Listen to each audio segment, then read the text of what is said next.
The megaliths were primordial. Fragments of planets, old and vast and ever hungry, home to millions of souls, all drawn to the cities by the trade lanes, by the flowing of tide and money, and by the inescapable truths of human nature. Mankind accumulated in such places, all its splendor and decay, all its sins and virtues layered one atop another and stacked side by side until, like the geology of ancient Earth, the pressure and heat transformed it. In the cities, civilization and savagery were crammed together in a recycled atmosphere, growing, flourishing, festering. Their mere presence angered the burning sea. Each megalith's potent magnetosphere and perpetually heavy traffic stirred the plasma into decadent storms that never died, an aura of writhing filaments kilometers long, ever curling and expanding, fading only to be born again. The ships approached slowly and cautiously, such were the navigational hazards, but they never stopped coming. The trade lanes curved towards the cities from every direction, shining paths connecting every port and territory to these monstrous conglomerations. To the megaliths all roads eventually led. Upon the cities all things inevitably converged, for the cities were like giant looms, and the trade lanes threads of fate to be woven. In the hex you could see that woven pattern, stratified and solid, perhaps clearest of all. The docking towers of the great city of Pavonis were more than grand, they were grotesque and terrifying.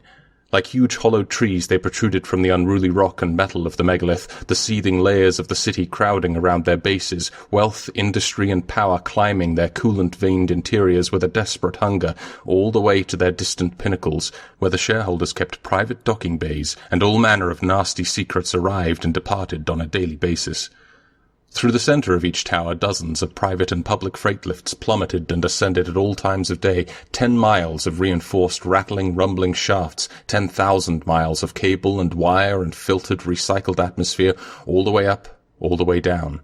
Some of the lifts went straight down, from pinnacle to base, from private ports down to private loading bays and warehouses guarded by private armies.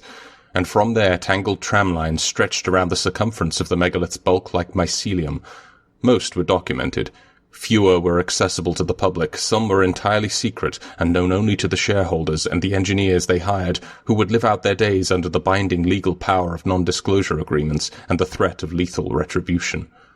There were 6 towers, one for each of the feted shareholder families, or at least those who currently held the names and the rights, whether inherited, bought, or usurped.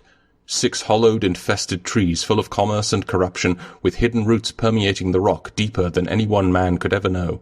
The megalith's first city, the deep site of its founding, lay at the heart of the rock. Theoretically it lay dead and empty for reasons ever disputed by history and now largely forgotten, but who could say for sure?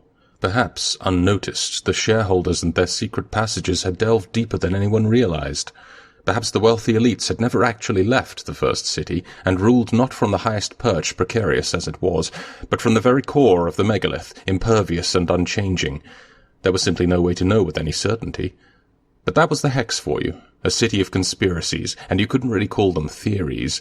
The shareholders conspired, and this was an established fact. It was how the city functioned. They breathed together.